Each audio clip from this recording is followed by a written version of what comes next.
You see, we're marketers, we're entrepreneurs, we can amplify anything. We've proven this, right?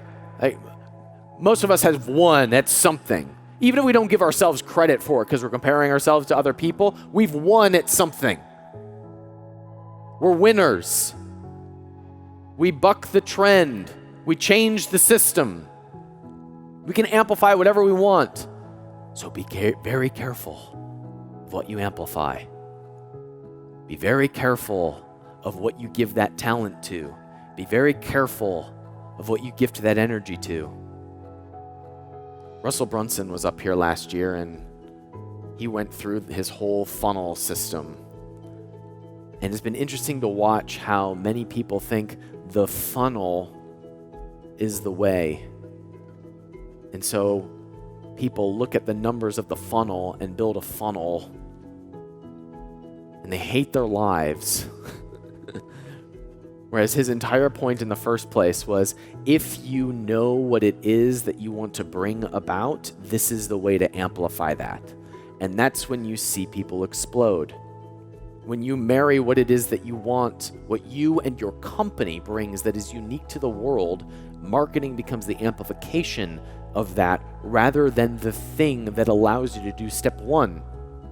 I started to notice this when I was backstage with Jesse Itzler a couple years ago, and he's built and run a couple $100 million companies.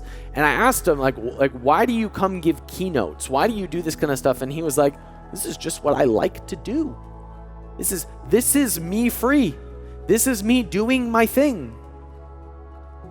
And he shared with me that every time he does that, really big businesses, really cool opportunities just kind of happen.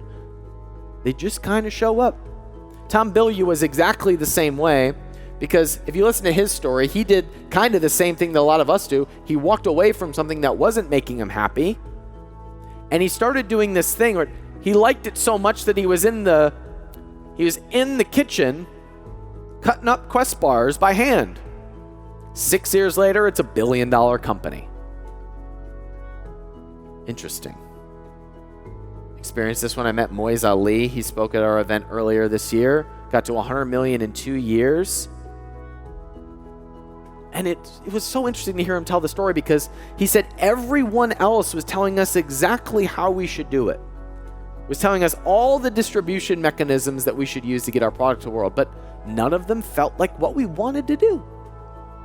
None of them felt like they were our unique thing in the world. They took us out of alignment of who we wanted to be, so we just didn't do any of those. And we said, oh, I mean, they might be great opportunities, but I'd really much rather build a business that I'm happy with. And the result was that they got acquired for $100 million 2 years after being founded.